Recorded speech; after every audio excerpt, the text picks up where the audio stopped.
Baik, baik. Itu yang pertama pilihan. Yang kedua, kalau memang harus pulang dan kejebak macet, ya kejebak macet, maka sholatnya boleh dijamak, Pak. Oh, maksud Boleh jamak dengan isya. Ya, buat apa? Jamak itu tanpa harus ada syarat. Syarat apa? Jarak. Oh gitu. Oh, Jamak itu banyak, Pak. Antum sibuk boleh jamak. Oh, aduh, mana baru. Ya, hujan lebat boleh jamak. Oke, oke, oke. Ya, boleh jamak. Kenapa? Kesibukan, hujan lebat, terus bencana itu kan nggak setiap hari datang. Ya. Dari Ibnu Abbas radhiyallahu anhuma qala Rasulullah telah bersabda, Rasul sallallahu alaihi wasallam, la taksuru, jangan kamu kosor. La taksuru as-shalah, jangan kamu kosor salat fi aqalli min arba'ati burud, yang kurang dari 4 barit. Satu barit itu 20 kilo. Kalau 4 barit 80 berarti. 80 kilo. Iya, tapi redaksi 80 kilo tuh nggak ada, yang ada 4 barit. 4 barit. Ya, jadi 4 barit sama dengan 80 kilo. Artinya menurut hadis ini, kalau jarak belum nyampe 80 kilo, maka belum boleh safar, belum boleh kosor. Menurut hadis ini. Tapi hadis ini, ya, perahu Daraqutni bisnadin dhaif. Bahkan hadis yang sahih itu, sholat safar itu, sholat kosor itu adalah jaraknya 3 mil, Pak. 3 mil. 3 mil. 1 mil itu kurang lebih 1,6 kilo. Berarti kalau 3 mil kan 4,8. Iya, malah lebih. 5 kilo lah, 5 kilometer. 5 kilo. Tapi jadi batas wilayah. Oke. Syarat. Berarti temen-temen yang kerja di Ciledug, rumahnya di Serpong misalnya, dia naik kereta api nih, kerjanya di Jakarta Pusat, jadi bisa kosor dong tuh. Iya, bisa kosor. Lebih baik mengambil yang kosor. Yang kosor ya. Iya. Lebih afdol, kan rukso, Pak. Iya. Kenapa Nabi selama di Mekah 19 hari dia kosor. Hatta roja'na ila Madinah, sampai kami kembali ke Madinah. Artinya kalau dia nggak kembali, maka selama itu dia kosor. 19 hari karena 19 hari tinggal di Mekah. Kebetulan 19 hari. Coba kalau lebih. Setahun ya mungkin kosor terus setahun ya, Ustaz. Tahun. Tapi ingat. Gimana? Kosor itu pilihan. Ya. Boleh nggak tamam sempurna? Ya boleh sih. Boleh, tapi yang terbaik adalah kosor. Yang terbaik mana kosor? La ilaha illallah Muhammadun Rasulullah alaihi salatullah wa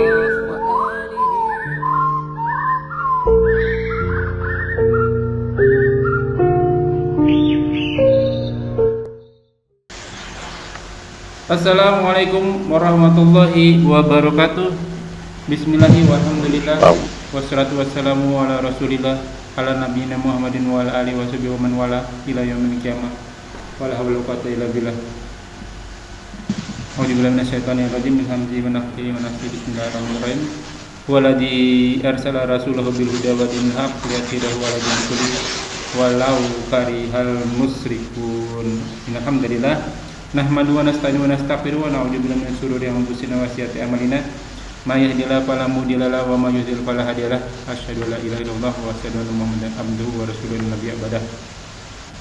Allahumma shalli ala Muhammad wa ala ali Muhammad kama shallaita ala Ibrahim wa ala ali Ibrahim wa barik ala Muhammad wa ala ali Muhammad kama barakta ala Ibrahim wa ala ali Ibrahim fil alamin innaka Hamidum Majid. Rabbi shrah li sadri wa yassir li amri wa hlul 'uqdatam min lisani yafqahu qawli. Amma ba'du. Alhamdulillahirabbil alamin. Rabbis samawati wal ardh Rabbil masyriqi wal maghribi. Segala puji bagi Allah Tuhan semesta alam, penguasa langit dan bumi, penguasa dari bentang timur dan barat, yang senantiasa memberikan kita nikmat iman, nikmat Islam, nikmat panjang umur, nikmat sehat walafiat, nikmat beribadah, nikmat talabul ilmi, nikmat memiliki saudara seiman, nikmat memiliki waktu-waktu yang potensial. Salah satunya kita masih diberi kesempatan untuk kita kajian kali ini. Tak lupa salawat serta salam kita haturkan kepada junjungan kita, tauladan kita, Rasulina wa Nabina wa Sayyidina wa Maulana wa Safina wa Syukrina wa Qurratu Ayunina Muhammad sallallahu alaihi wasallam. Ya fillah jazakumullahu wa yakum. Masih bertemu di channel kesayangan kita, channel Milenium Mengaji, dan juga bisa dibuka di kajian hadis online atau KH official. Setiap hari Minggu kita membedah tafsir Al-Quran. Alhamdulillah kita masih di surat 79, sekarang ayat ke-17 insyaallah. Buat teman-teman yang ingin murojaah, ingin melihat kajian-kajian sebelumnya, baik itu fikih ibadah, kitab Bulughul Maram maupun tafsir Al-Quran, bisa dilihat di channel Milenium Mengaji atau kajian hadis online dari hadis nomor pertama sampai hadis yang 400-an. Dan Al-Quran kita mulai dari juz ke-30. Tamam. Kajian kami masih dipandu oleh gurunda kita Al-Mukarram Al-Ustaz Ali Hafizullah. Alhamdulillah beliau telah hadir di antara kita. Senantiasa kita doakan beliau, semoga beliau selalu diberi kesehatan, diberi kekuatan, diberi kemuliaan rezeki, dan dimudahkan segala urusan. Selanjutnya mari sama-sama kita simak kajian kita kali ini. Seperti biasa, bila ada pertanyaan jangan sungkan-sungkan, bisa dikirimkan atau ditanyakan di kolom komentar, dan insya Allah akan ditanyakan pada kesempatan dan waktu yang tepat. Semoga berguna bagi ikhwanul fillah selaku thalibul ilmi, para penuntut ilmu, wabil khusus anak al-fakir, dan tanpa berbanyak kata untuk waktu dan tempat, kepada gurunda Al-Ustaz Ali Al-Mukarram tafadhol maskur. Assalamualaikum warahmatullahi wabarakatuh. Waalaikumsalam warahmatullahi wabarakatuh. A'udzubillahi minasyaitonir rajim. Innal hamdalillah nahmaduhu wa nasta'inuhu wa nastaghfiruh wa na'udzu billahi min syururi anfusina wa min sayyiati a'malina. Man yahdihillahu fala mudilla lahu wa man yudlil fala hadiya lahu. Asyhadu an la ilaha illallah wa la syarika lahu wa asyhadu anna Muhammadan abduhu wa rasuluhu. Amma ba'd. Khairukum man ta'allama al-Qur'an wa 'allamahu. Sebaik-baik kamu adalah yang belajar Al-Qur'an dan mengajarkannya. Baik, langsung saja dibuka kitab Al-Qur'annya, Suratun Nazi'ah. Saya bacakan dulu Ustaz dari ayat keberapa sampai ayat berapa Ustaz? Ayat 17 kan? Betul ya? Ya, ayat 17. 17, coba sampai 20 dulu Pak. A'udzubillahi minasyaitonirrajim, min hamzihi wa nafthihi wa nafthihi. Bismillahirrahmanirrahim. Idhab ila fir'auna innahu tagha wa qul hal laka ila an tazakka wa ahdiyaka ila rabbika fatahsya wa arahul ayatal kubra. Subhanakallahumma wa bihamdika asyhadu an la ilaha illa anta astaghfiruka wa atubu ilaik. Semoga yang membaca dan ikut menyimak sama-sama dapat rahmat dari Allah Subhanahu wa taala. A'udzu billahi minasyaitonir rajim, min hamzihi wa nafthihi wa nafthihi. Idhab ini fil amr ya. Wajarnya if'al. Kalau satu orang, kalau dua orang idhaba. Kalau banyak idhabi. Ya, pergilah. Siapa yang menyuruh? Allah. Ya, pergilah ila Fir'aun, ke Fir'aun. Innahu tonggo, dia Fir'aun itu tonggo, melampaui batas. Telah melampaui batas. Fakul halaka, lalu katakan kepadanya, halaka ila antazaka, maukah kamu, ya bagi kamu untuk mensucikan diri. Wa ahdiyaka ila rabbika, dan maukah aku tunjukkan kamu ke arah penciptamu, ke rabbika, ke Tuhanmu penciptamu. Fataksa, lalu takutlah, agar dia takut sebenarnya kan. Fa'arahul ayatul kubra, lalu perlihatkan dia ya, ayatul kubra, tanda-tanda yang besar, maksudnya mukjizat Nabi Musa alaihissalam kepada Fir'aun. Ya, ini kisah Musa diceritakan oleh Allah kepada Nabi Muhammad SAW karena kisahnya tidak begitu jauh berbeda. Ya, maka jangan bersedih wahai Rasulullah, wahai Nabi Musa alaihissalam, jangan bersedih, karena Nabi Musa pendahulumu juga telah mengalami hal yang sama, bahkan yang dihadapi Firaun, bukan Abu Jahal, bukan Abu Lahab, tapi Firaun lebih besar lagi ya, nah, lebih besar lagi ya, punya bala tentaranya kuat-kuat ya kan, bahkan mengaku itu Tuhan. Baik, apa kata Allah? Idhab ila Fir'aun innahu tagha. Pergilah ke Fir'aun, sesungguhnya dia telah melampaui batas. Ini kisah ini kalau misalnya kalau kita baca di sini saja air datar, Pak. Seolah-olah ya Allah memerintahkan Fir'aun pergi ke memerintahkan Nabi Musa pergi ke Fir'aun, nasihati dia, ingatkan dia. Ya, tapi kalau kita tahu ceritanya dari ayat yang lain, dari surat-surat yang lain, bahwa sebelum satu Fir'aun itu siapa sebenarnya? Ya, dan Nabi Musa kan pernah diasuh olehnya. Fir'aun itu kan ayah angkat. Iya betul. Iya kan, orang yang setidaknya juga berjasa kepada Nabi Musa alaihissalam. Satu. Yang kedua, Nabi Musa tuh tahu banget karakter Fir'aun seperti apa. Fir'aun orang yang baik hati atau kejam, bengis. Tahu sekali. Dua. Yang ketiga, sebelumnya dia Nabi Musa tuh buron karena pernah mukul orang mati. Dicari sama Fir'aun. Dicari Fir'aun, ketemu Allah, suruh balik. Pergi tuh ke Fir'aun. Berat banget. Artinya ya, jadi kompleks tuh. Wah, ternyata yang dihadapi Nabi Musa tuh nggak main-main. Kebayang nggak resikonya apa itu? Iya, mati paling. Dalam arti kan nyerahin diri. Ya Allah bercanda. Kalau ngomong kalau bercanda kita gitu ya. Ya Allah bercanda kali ya.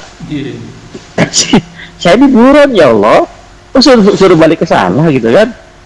Udah buron penguasa dunia. Caranya kuat-kuat.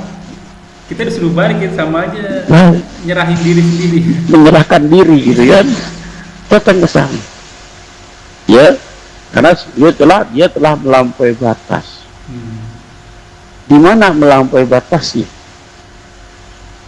Kalau dari apa yang berita sebelumnya, anak yang laki-laki dibunuh ya, setahun dibunuh, setahunnya dibiarkan. Termasuk zamannya Nabi Musa waktu itu dibunuh. Sampai segitu tahu aja mungkin Ustaz. Iya, sebelum kita tahu mana saja yang melampaui batas, tentunya kita harus tahu dulu mana batasnya. Ya kan? Gimana kita bisa tahu dia itu melampaui batas kalau kita nggak tahu batasannya? Bagaimana kita tahu seseorang itu berlebihan makannya? Ya, kalau kita nggak tahu takarannya. Ya kan? Maka kita harus tahu batas-batasan Allah itu apa. Ya, batasan itu larangan-larangan Allah. Nah, melampaui batas yang paling tinggi itulah mengakui dirinya sebagai Tuhan. Ana rabbukumul a'la. Dalam surat 24 ya, nanti ada tuh. Aku adalah Tuhanmu yang tinggi. Ya. Dalam surat An-Nas ya, Rabbin Nas, Rabbnya manusia, Malikin Nas, Rajanya manusia, ya Ilahin Nas, sesembahannya manusia. Tiga-tiganya diakui oleh Fir'aun.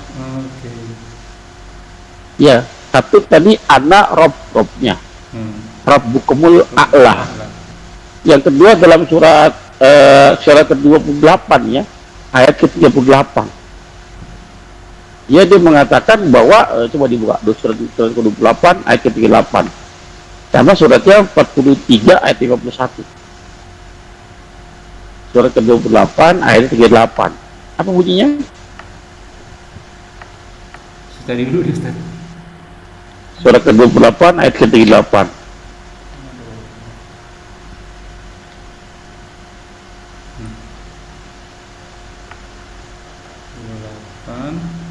Al-Qasas Al-Qasas ayat ke-38.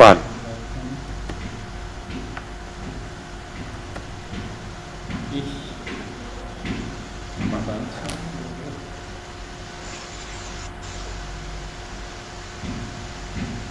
A'udzubillahi minasyaitonirrajim min hamzihi wa nafthihi wa nafthihi. Wa qala fir'auna ya ayyuhal Ya ayyuhal mala'u ma alimtu lakum min ilahin ghairi. ya ma'alim tu, kata-kata Fir'aun ma'alim tu, aku tidak tahu ya lakum bagi min ilahin ghairi, ada Tuhan selain aku, ilah. Min ilahin. Jadi ada sesembahan selain aku. Kata Fir'aun yang namanya ilah itu cuma aku doang. Pada saat Nabi Musa mengatakan untuk beriman kepada Allah, emang Allah itu siapa? Ilah. Bukannya aku ilah itu. Wah. Ya, ilahin nas, dia ilah mengaku sebagai ilah. Yang ketiga surat 43 ayat 15. Surat 43 ayat 15. Az-Zukhruf 51. Az-Zukhruf 51. Az-Zukhruf 51. Iya. Gimana Ustaz tadi? Apa dia bilang?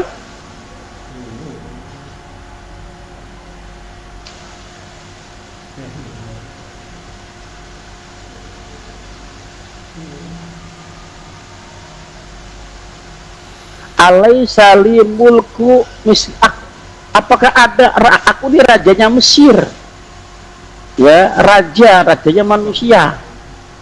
Diakui semua. Kata Allah, pergilah kepada Fir'aun, dia itu telah melampaui batas.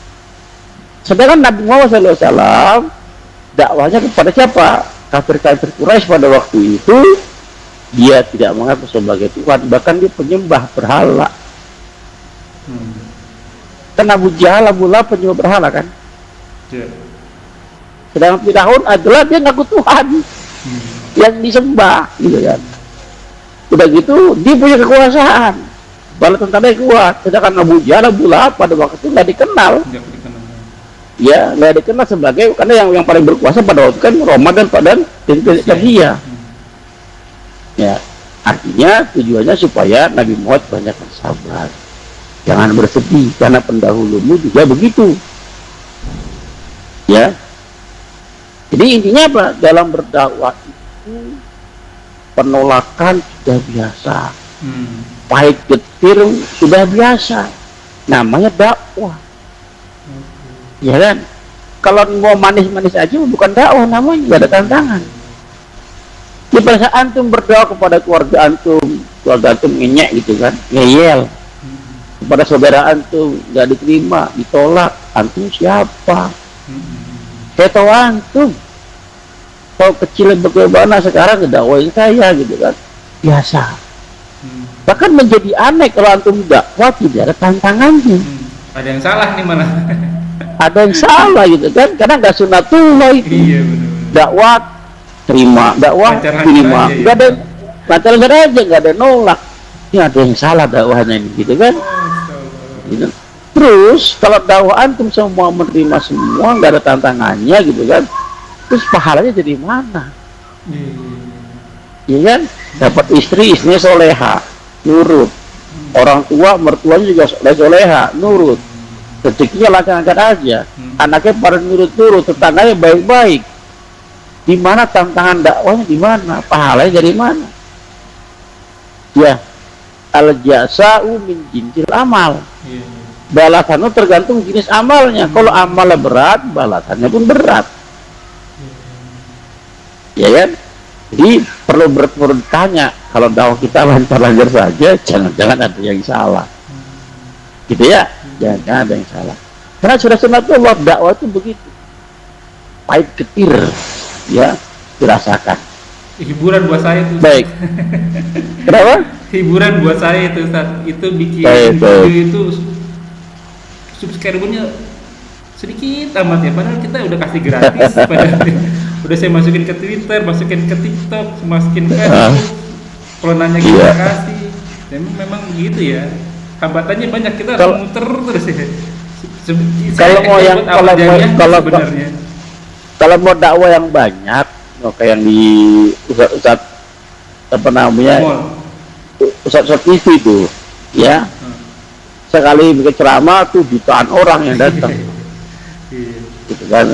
Tapi apakah ada perubahan? Nah itu dia. Kalau dakwah mereka benar, jutaan orang tersebut pasti sudah mewarnai Indonesia. Betul, betul, betul. Buktinya sampai sekarang Indonesia masih terpuruk aja, Iya. nggak bangkit. Bahkan IQ-nya 78 kan, Iya. rendah sekali gitu kan, terbelakang, miskin. Iya. Artinya berarti yang 1 juta orang itu, yang pendakwah itu belum ada hasil. Kenapa? Mereka dakwahnya, mohon maaf ya, ketawa-ketawa, cengengesan dan lain sebagainya. Dakwahnya Gitu ya. seperti itu yang Atau- disukai itu. Nah, itu yang disukai. Kita kan nggak begitu. Kita buat orang tuh sadar. Bahkan tidak sedikit orang tuh bisa menangis, dia mau berpikir, Betul. ya, dan lain sebagainya. Kita begitu. Nah, Ya, innahu togo. Jadi saya masih di Togo, melampaui batas. Kalau misalnya apa namanya, saya memerintah antum, Pak Romi, tolong ambil kunci motor saya digantung. Ya, perintahnya ambilkan kunci motor saya. Apa yang dilakukan? ambilkan kunci motor saya. Di mana tapi? Perintah, digantung lah gitu kan. Nah, lihat. Antum lagi duduk nih, itu digantung, ambilkan kunci motor saya. Maka tanda antum taat perintah, antum ada pergerakan, Ya, ya, ya. Doing ya, something. pergerakan, ada pergerakan minimal apa? Itu mendekat ke arah kunci motor tersebut, mendekat ke arah kunci motor tersebut. Ya, walaupun kadang-kadang ada juga perintah sekarang, itu kerjanya nanti. Ya, ya. Sabar, sabar. Dikerjain Kan juga diambilin, sih. sabar, cuman. Sabar. Iya, dikerjain juga, diambil juga, tapi entah. Nah, untuk perintah Allah masih toleransi, Pak. Iya, iya. Buktinya apa? Sholat subuh 1 jam tuh waktu dikasih, Pak. Iya. Sholat zuhur berapa jam tuh? Dari jam 12 sampai jam 3 kurang lebihnya 3 jam dikasih waktu. Padahal sholat cuma 10 menit. Cuma 10 menit. Ya, dikasih waktu tuh sama Allah tuh.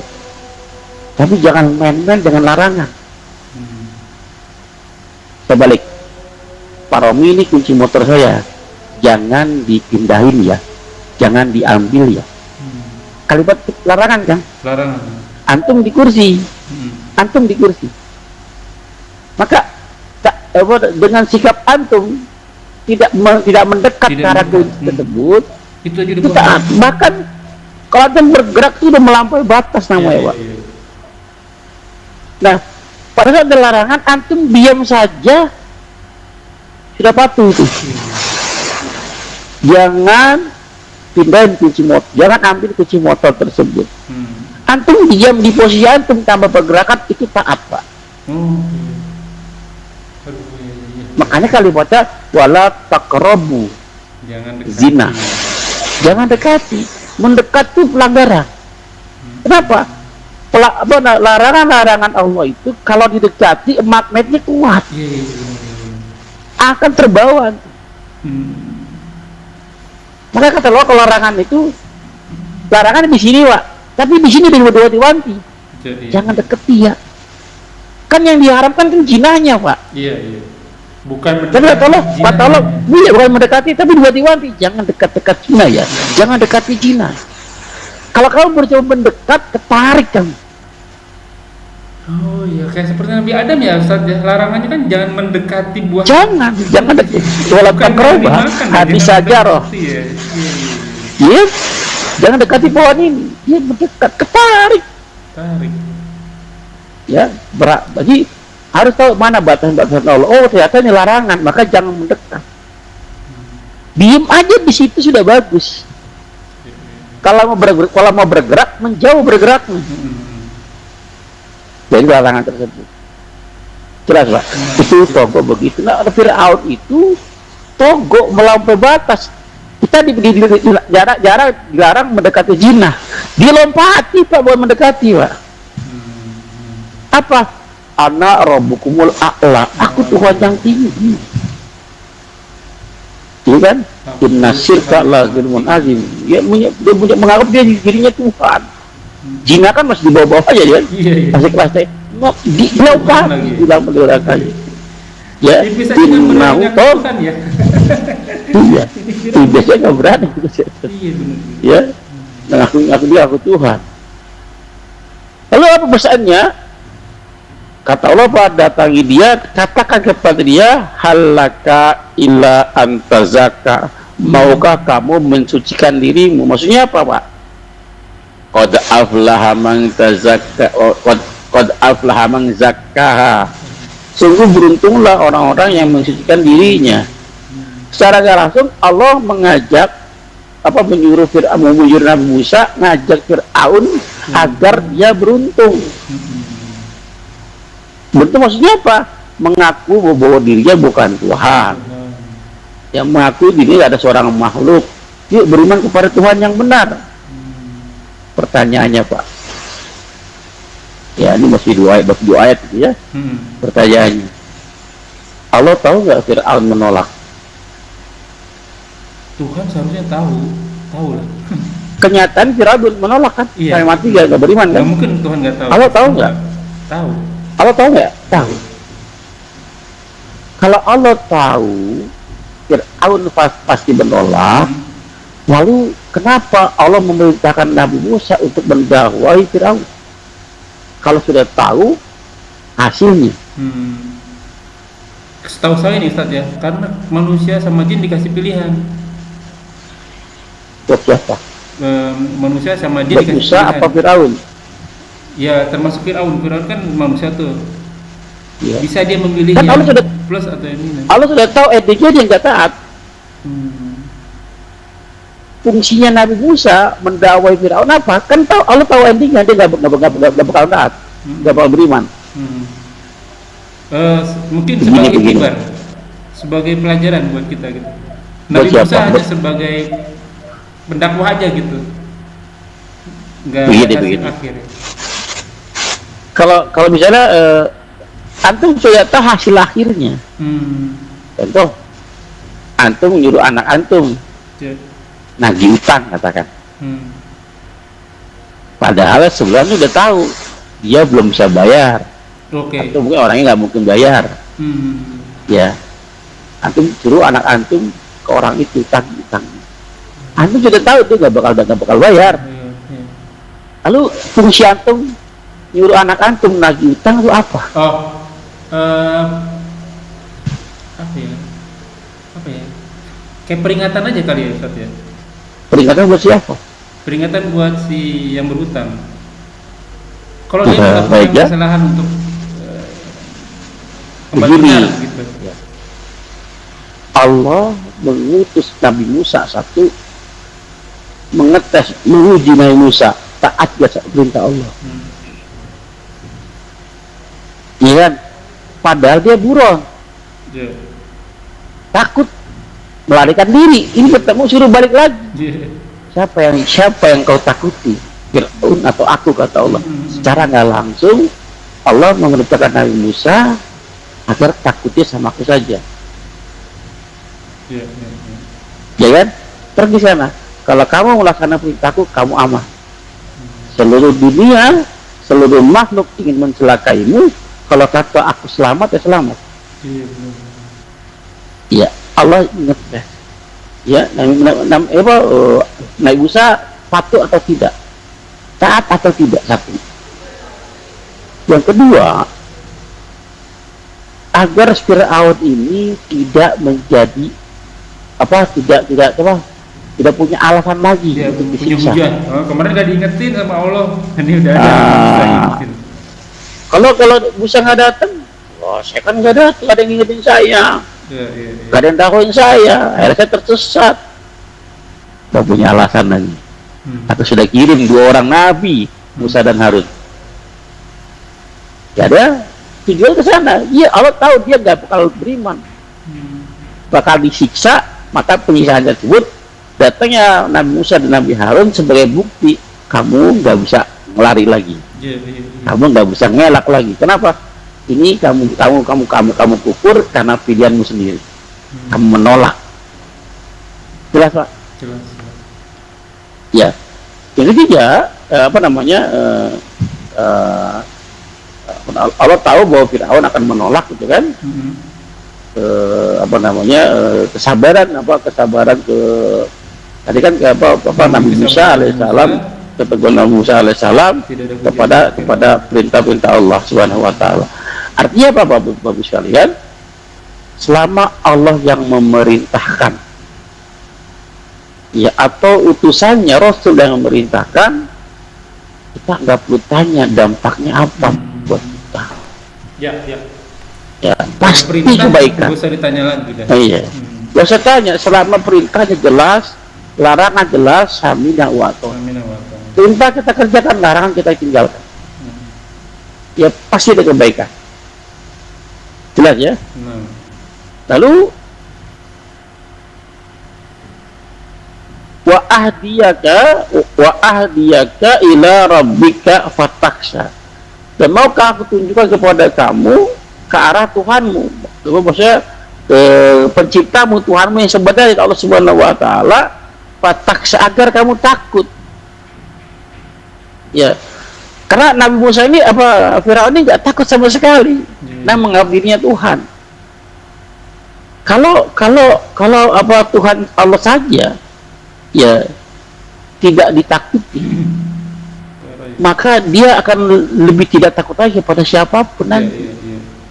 Makanya kata Luqman ya, kesyirikan itu adalah dosa yang paling besar. Ya, dosa kepada Allah saja berani, dia akan lebih berani lagi dosa-dosa yang di bawah itu. Dia meninggalkan sholat bahkan lebih ringan lagi. Dia berzina akan lebih ringan lagi. Kenapa? Dosa yang paling besar udah kita kerjain. Udah nggak efek bagi mereka, nggak ada takutnya. Ya, kalau sudah melakukan dosa yang paling besar, maka dosa-dosa yang di bawahnya lagi dia tidak akan sungkan lagi. Ya, tapi ingat, jangan juga meremehkan dosa-dosa kecil. Kenapa? Karena dosa-dosa kecil itu bisa mengantarkan kita sebagai pintu kepada dosa yang lebih besar. Maksudnya apa, Pak? Mau dosa kecil kek, mau dosa besar kek, hindari sebisa mungkin. Ya, hindari. Pernah ada kisahnya kan? Seorang alim ulama yang terjerumus gara-gara dosa kecil. Ya, disuruh zina dia nggak mau. Bahkan dosa besar. Disuruh bunuh dia nggak mau. Kan dosa besar. Akhirnya Pak disuruh minum khamr, Pak. Saya udah familiar kan? Akhirnya dengan minum khamr dia berzina juga. Dia membunuh juga. Pintunya dari khamr. Ya, jangan pernah meremehkan dosa sekecil apapun. Fama ya'mal mithqala dzarratin syarran yarah. Ya, dia melihatnya. Sekecil zarah pun dia akan melihatnya. Akan ditambahkan. Jangan-jangan pada saat ditimbang amalnya. Ya, kalau amal baiknya lebih berat, tempatnya di surga. Amal buruknya lebih berat, tempatnya di neraka. Jangan-jangan tadi nilai sama nih. Ada dosa kecil, Pak. Yang memberatkan timbangannya ke sini. Akhirnya masuk neraka. Juga jangan pernah menganggap remeh tuh amal soleh walaupun kecil. Siapa tahu jadi pemberat. Amal tadi nilai ditimbang sama, karena ada amal soleh yang kecil tadi jadi berat kan timbangnya. Tempatnya di surga. Ya, mudah-mudahan. Kayaknya nggak cukup waktu ya. Kita dulu ya, sampai ayat ke-19 ya. 19 tadi. 20 pekan depan ya, kita lanjutkan depan ya. Ya. Mudah-mudahan bermanfaat. Kurang lebih mohon maaf. Assalamualaikum warahmatullahi wabarakatuh. Silakan kalau mau bertanya. Ya. Saya tadi ingat di zamannya Bani Israel tuh Ustaz, seorang, kalau bahasa sekarang apa sih? PSK. Kalau zaman sekarang PSK ya. Kalau zaman dulu WTS. Dia memberi minum seekor anjing, padahal dia juga kehausan. Dia pakai sepatunya, dalam cerita itu ada sumur, pakai sepatunya diangkat, sebelahnya ada anjing, anjingnya dikasih minum, dia keburu mati akhirnya. Anjing aja itu menyebab dia masuk surga. Nah, cuman masalahnya begini Ustaz, kalau misalnya kita membunuh binatang kecil, nah gitu dibolehkan apa kan Ustaz? Kayak misalnya apa ya? Nyamuk deh misalnya gitu, atau jangan nyamuk deh, binatang apa ya, binatang kecil-kecil, rayap misalnya tuh Ustaz tuh, kan memang nggak ganggu kita, cuman kan rangka kita dihabisin tuh, akhirnya kita bunuh semuanya tuh Ustaz. Itu boleh nggak kayak begitu, bunuh begitu Ustaz? Saya ada takut juga ini termasuk semut ya, atau yang paling ini tikus segala macam gitu kan. Saya lebih cenderung mencegah daripada, karena membunuh bukan tugas kita. Kan membunuh itu kan menghilangkan nyawa, kayak bisa aja kita menghilangkan nyawa gitu kan, kita nggak bisa menjadi penyebab gitu kan, menjadi penyebab Saya lebih cenderung, saya berapa kali bilang sama istri, kalau ada semut banyak berarti kotor. Ya, ada kotor, ada makanan di situ, maka cara bagaimana? Jangan kotor. Maka dengan otomatis itu semut akan hilang gitu kan. Kan gitu kan. Nah, kalau rayap bagaimana? Rayap itu kan makanan pintu ya, makanan ada segala macam itu kan. Maka bagaimana caranya biar rayap nggak mendekat? Kan ada tuh obat untuk supaya rayap ya, artinya jangan nunggu rayap itu datang gitu Pak. Saya lebih suka preventif gitu, mencegah, saya lebih suka mencegahnya gitu kan. Jangan nunggu rayap itu datang. Maka sebelum itu datang kita persiapan dulu agar, kalau saya lebih cenderung sana. Kalau sudah ada kan jadi kesannya kita jadi mau nggak mau kasar ya, mau nggak mau kan jadi berhadapan-hadapan kan. Gitu. Saya lebih suka ke situ Pak. Kayak di Indonesia kan ada apa sih namanya, penyemprotan nyamuk malaria tuh. Ya. Kayak di sini kan karena banyak bangsa, akhirnya hampir setiap 2 bulan 3 bulan kita ada penyemprotan tuh. Karena disemprot juga masih aja di nongol, akhirnya kan kesel lama-lama. Ada lagi bayi lagi ya. Karena dia bisa gigit bayinya, babynya itu masih bisa gigit. Akhirnya kan aturan masalah tahajud nih keganggu gara-gara dia gigit, kita kebangun. Tahajudnya hilang akhirnya. Gara-gara dia nih salah tahajud jadi nggak bisa gitu. Iya. Ya, artinya gini Pak, sebisa mungkin tidak membunuh gitu kan. Sebisa mungkin ya. Sebisa mungkin. Kalau memang nggak sengaja gitu kan, sama menyebabkan dia terbunuh, apa boleh buat? Gitu ya. Saya lebih cenderung ke sana, preventif. Berapa menit lagi kita Ustaz? Banyak nih pertanyaan. Kalau Isa bebas Pak, Insya Allah bisa. Oke. Ustaz, pertanyaan pertama nih keluar Daiman Ustaz. Kalau kita macet, kemarin kan kita masih bahas sholat jamaah ya. Masalahnya ini macet nih. Buat teman-teman mungkin yang di Jakarta daerah Sudirman Tamrin itu kadang dia pulang jam 5 nih, itu pasti macet tuh. Akhirnya maghrib ketinggalan di jalan. Padahal posisinya bukan safar sampai 81 atau 85 kilo. Sebagai ruksa dia bisa jamak atau dikosor kan. Ini posisinya di jalan raya tapi macet. Apakah ini kalau bisa sih, apakah dia afdolnya sholat di pinggir jalan, sholat di pinggir jalan, atau sholat sambil duduk di mobil tuh Ustaz? Lebih baik mana? Berhenti di pinggir jalan, dia sholat di pinggir jalan. Kalau di Arab Saudi mah nggak masalah kan? Arab Saudi pinggirnya jalan buka sajadah, gelar dia sholat tuh. Atau lebih baik sholat di mobil, sholat duduk. Dia pulangnya jam berapa? Jam 5 nih, sampai rumah bisa jam 7, jam setengah 8 lewat, apalagi kalau bisa Ciledug tuh. Sudirman Tamrin. Iya, baik. pilihannya banyak pilihan sebenarnya. Kalau memang dia mau tunggu maghrib baru pulang, pulang jam 5, jangan pulang dulu, istirahat aja dulu, istirahat dulu sampai nunggu maghrib, sholat dulu, habis maghrib baru pulang. Ya, satu.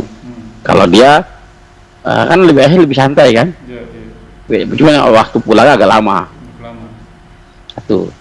Kalau memang terpaksa harus pulang dan ternyata terjebak macet. Potong Ustaz. Kadang jam kantor itu nggak boleh di kantor. Keluar. Ini karena sewa gedung misalnya. Jam 5 harus tutup semua gitu. Mau nggak mau dari Ya ngopi Pak. Ke masjid ngopi. Baik. Itu yang pertama pilihan. Yang kedua, kalau memang harus pulang dan kejebak macet, ya kejebak macet, maka sholatnya boleh dijamak Pak. Oh masuk. Boleh jamak dengan isya. Ya, buat apa? Jamak itu tanpa harus ada syarat apa jarak. Oh gitu. Oh, Jamak itu banyak Pak. Antum sibuk boleh jamak. Oh, aduh, ya, hujan lebat boleh jamak. Oke. Ya, boleh jamak. Kenapa? Kesibukan, hujan lebat, terus bencana itu kan nggak setiap hari datang. Iya, oke. Ya, kesibukan juga nggak setiap hari datang. Boleh dijamak. Bahkan Nabi pernah ditanya oleh sahabat Nabi, ya Rasul, kok kamu menjamak sholat juga dengan asyar, padahal kita tidak dalam keadaan tidak kemana-mana, terus padahal juga tidak dalam keadaan perang, nggak dalam keadaan takut. Kenapa? Apa kata Rasul? Biar tidak memberatkan umatku. Nah, biasanya itu Umar tuh Pak. Ya, jadi boleh dijamak, gitu ya. Kalau dia belum masuk syarat-syarat safar. Ya, dijamak boleh maghrib dan isya, namanya jamak takdim atau jamak takhir. Ya, kalau jamak takdim mengerjakan isya ditarik di waktu maghrib isya, maghrib duluan baru isya di waktu maghrib. Kalau jamak takhir mengerjakan maghrib di waktu isya, maghrib duluan baru isya tapi dikerjakan di waktu isya, itu jamak takhir namanya kan. 3-4 kerjakannya. Ya. Nah, kalau masuk safar boleh. Kalau safar 3-2 kan kerjainnya. Iya. Dan syarat safar bukan 85 kilo, bukan 80, enggak ada hadis gitu, Pak. Oh, iya. Ada hadisnya 4 barit. Iya, ada kita Bulughul Maram bab safar ya. Antum dibuka sholat orang yang musafir. Ya, sholat orang yang musafir.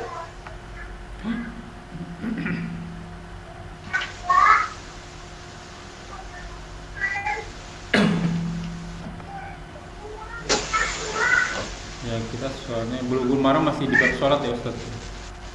Iya. Di bab safar nanti lebih detail lagi. Bab sholat musafir Pak. Di hadisnya ya yang 80 kilo ya. Dari Ibnu Abbas radhiyallahu anhuma qala Rasulullah telah bersabda Rasulullah sallallahu la taksuru, jangan kamu kosor. La taksuru as-shalah, jangan kamu kosor sholat fi aqalli min arba'ati burud, yang kurang dari 4 barit. 1 barit itu 20 kilo. Kalau 4 barit 80 berarti 80 kilo. Iya, tapi redaksi 80 kilo tuh nggak ada, yang ada 4 barit. 4 barit. Ya, jadi 4 barit sama dengan 80 kilo. Artinya menurut hadis ini, kalau jarak belum nyampe 80 kilo, maka belum boleh safar, belum boleh kosor. Menurut hadis ini. Tapi hadis ini ya perahu Daraqutni bisnadin dhaif. Sanadnya lemah. Ya, siapa lah sanad lemah itu? Di sini diterangin ada seorang bernama Abdul Wahab bin Mujahid. Seorang perawi bernama Abdul Wahab bin Mujahid. Jadi hadis ini dhaif, hadis dia nggak bisa dipakai hujah. Bahkan hadis yang sahih itu sholat safar itu, sholat qashar itu adalah jaraknya 3 mil Pak. 3 mil. Oke. 3 mil. 1 mil itu kurang lebih 1,6 kilo. Berarti kalau 3 mil kan 4,8. Iya, malah lebih. 5 kilo lah, 5 kilometer. 5 kilo. Tapi iya, tapi jadi batas wilayah. Oke. Syaratnya dari batas wilayah. Contoh, antum berada di mana? Ciledug misalnya. Perbatasan dengan Jakarta kan? Jakarta ya. Jakarta udah beda. Di mana perbatasannya di mana? Tempatnya namanya apa perbatasannya? Ciledug paling kalau masuk Jakarta udah masuk ke ini apa namanya tuh? Majestic. Majestic udah Jakarta. Majestic. Oke. Majestic perbatasan ya katakan ya. Iya, taruhlah Kebayoran Maka Lama ada tuh. Kebayoran Lama. Kalau antum sebelum nyampe Kebayoran Lama, berarti masih wilayah Ciledug, masih wilayah Tangerang kan? Iya. Maka antum belum boleh qashar. Udah sampai Kebayoran Lama. Karena belum melewati Majestic Kebayoran Lama. Kebayoran Lama. Pada saat antum melewati Kebayoran Lama, hitung jaraknya 5 kilo ke sana. Ke arah Jakarta. Oke. Baru boleh qashar. Syaratnya batas wilayah Pak. Antum mau 100 kilo pun kalau di wilayah antum nggak boleh qashar. Iya. Karena belum kemana-mana. Oke. Ya, jelas Pak. Jelas. Berarti temen-temen yang kerja di Ciledug, rumahnya di Serpong misalnya, dia naik kereta api nih, kerjanya di Jakarta Pusat, udah bisa qashar dong tuh. Iya, bisa qashar. Bisa qashar karena boleh qashar. Kan udah masuk syaratnya kan 5 kilo. Dan lebih baik mengambil yang qashar. Yang qashar ya. Iya. Lebih afdol, Kan rukso Pak. Iya. Jadi kalau pakai perasaan kan kita nggak payah. Wah, saya bisa Kan qashar kita- tuh kalau gitu Ustaz. Bisa qashar. 6.600. Antum di Mekah di UE boleh qashar. Karena Pak Nabi selama di Mekah Oke. 19 hari dia qashar. Hatta roja'na ila Madinah. Sampai kami kembali ke Madinah. Artinya kalau dia nggak kembali, maka selama itu dia qashar. 19 hari karena 19 Ya. hari tinggal di Karena Mekah. kebetulan 19 hari. Coba kalau dia lebih. setahun ya mungkin qashar plus setahun ya Ustaz. Tahun. Tapi ingat, Gimana? qashar itu pilihan. Ya. Boleh nggak tamam sempurna? Ya, boleh sih. Boleh, tapi yang terbaik adalah qashar. Yang terbaik malah qashar ya kan. Tapi ingat jangan sampai jadi fitnah. Iya. Ini kalau ini merubah Apa maksudnya? lohon 4 rakaat jadi 2 rakaat. Betul. Maksudnya gimana? Kalau sama orang-orang yang belum paham, Benar. hindarkan perdebatan. Hindari perdebatan. Walaupun engkau Antum nih diajak jamaah nih, diajak sama temen antum berjamaah, otomatis kan nggak qashar Pak. Iya. Ikut imam. Iya. Maka udah ikut aja. Iya. Kalau antum enggak, saya di qashar. Timbul pertanyaan, timbul perdebatan. Jakarta Pusat, saya 2 rakaat. Kok lo tuh 2 rakaat? Aha. Saya kan tinggalnya Ciledug. Jangan hindari. Ya, jadi timbul perdebatan ntar. Oke. Gitu ya. Jadi pakai dalil gitu kan. Nah yang tadi itu Ustaz, lebih baik turun sholat di pinggir jalan atau sholat duduk di dalam mobil? Iya. Saya barusan diskusi sama guru saya tadi siang saya main ke guru saya. Nengokin gitu kan, bahas ini juga. Jadi Nabi sholat dia di atas kendaraan itu sholat sunnah. Iya. Maka dia menghadapkan wajahnya kemana saja, Betul. ya karena sholat sunnah. Sedangkan untuk sholat wajib Nabi turun dari kendaraannya Oh, oke. dan tidak pernah Nabi mengerjakan sholat wajib di kendaraan, di unta. Jelas ya? Jelas sih. Ya. Lalu bagaimana orang-orang yang sholat wajib di kendaraan? Ya. Nabi nggak ada contohnya. Karena Nabi nggak ada Karena kendaraan Nabi unta, Pak. Oke. Unta, kuda. Bisa turun. Iya, bisa Bukan turun. bukan pesawat terbang. Bukan kereta yang bisa turun kapan saja. Nggak bisa. Benar. Antum naik kereta turun, Pak saya mau sholat turun, nggak bisa, dan tunggu stasiun ya. Iya. Karena kondisi itu ya. Jadi gampang lagi ya kan. apa kata Nabi? Apa-apa yang telah aku perintahkan kepada kamu, maka kerjakanlah semampu kamu. Masa kita lagi di pesawat turun, Pak? Iya. Ya nggak masuk. Walaupun Nabi tidak pernah mencontohkan sholat wajib di kendaraan, bukan berarti nggak boleh. Logika kita main, akal kita main. Iya. Iya.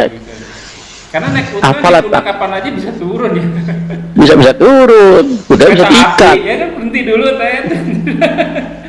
Mau ngapain antum berhentiin kereta? Udah sholat lohor. Iya. Satu gerbong. Tapi kalau antum bawa mobil sendiri ya kan, kalau bisa memungkinkan parkir minggir Pak. Iya. Karena Pak sholat yang terbaik yang ada ruku sujudnya. Iya benar. Kalau di kendaraan nggak bisa ruku, nggak bisa sujud kan? Iya. Kurang sempurna ruku sujudnya. Gitu. Jelas ya? Jelas. Oke. Aduh, dua lagi ya Ustadz ya. Ada pertanyaan banyak nih Ustadz. Kalau untuk memulai sholat saf kedua nih Ustadz, taruhlah panjangnya 3 meter deh ini barisan, imamnya di tengah-tengah. Ini barisannya kedua itu saf atau masbuk orang yang terlambat sholat itu posisinya harus tepat di belakang imam atau minggir nih Ustaz? Iya, di belakang imam tengah ya, geser dikit. Nah itu harus ngejak orang di depannya nggak? Gue sendirian nih, geser turun dong ke belakang gitu. Iya, kalau pertanyaannya orang yang ditarik itu paham nggak? Oh, taruhlah paham Ustaz. Ya kalau nggak paham kita mengganggu orang itu, Pak. Iya. Iya kan? Kalau paham enak kita tarik, kita sentuh aja, kita tepuk, kita tarik gitu kan. Ke belakang ini pasti mundur geser, rapat gitu kan, otomatis. Kalau paham sih enak, kalau nggak paham kan. Nah hadisnya tadi ya seburuk-buruk sholat adalah yang sholat sendirian. Iya betul, makanya itu dia. Di shop itu bukan berarti sholatnya tidak sah, sholatnya sah, tapi ya mungkin pahala paling sedikit lah gitu ya. Tapi terkadang begini Ustaz, ya kan saya di rakaat di saf yang pertama, kalau mundur saya rugi pahalanya dong. Iya, ya gini, ya apa namanya, kita bahas pahala lagi nih ya. Jadi orang-orang yang sudah paham, dia beribadah nggak jadi pahala lagi, Pak. Selama yang dikerjakan sesuai dengan tuntunan Rasulullah, ya kan Nabi mengajarkan apabila kamu sholat sendirian di belakang, tarik yang depan. Kalau orang yang depan tuh paham, dia bersedia mundur ke belakang. Dan dia tuh, yang penting saudara saya yang di belakang nggak sendirian. Ya, bahkan itu pahala lebih besar daripada dia nggak mundur. Betul. Logikanya sih begitu seharusnya, ikutin semua. Gitu ya. Nah, Oke, barisannya berikutnya berarti nutup ya Ustaz ya? itu otomatis. Ya, soalnya saya ada yang dengar supaya nggak barisan nggak rusak, diambil yang paling ujung.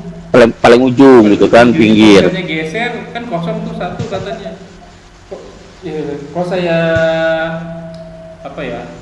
ilustrasiin, kalau misalnya dia taruhlah 3 meter. Kalau misalnya cuman kalau cuman semeter mungkin oke ya. Jadi kalau udah 3 meter misalnya. Panjang, banyak pergerakan. Iya, kalau di ujung tepuk belakang dia geser. Ntar ada yang nemenin lagi, ini maju lagi ke depan. Itu nggak masuk logika saya sebenarnya. Tapi kalau di tengah rapi jadinya ya. Iya, otomatis. Benar di tengah ya Ustaz ya. Oke, nah. Apa boleh ngomong? Oke.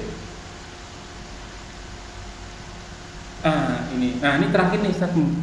Sama nih kejadiannya, tapi mungkin udah kejawab ya.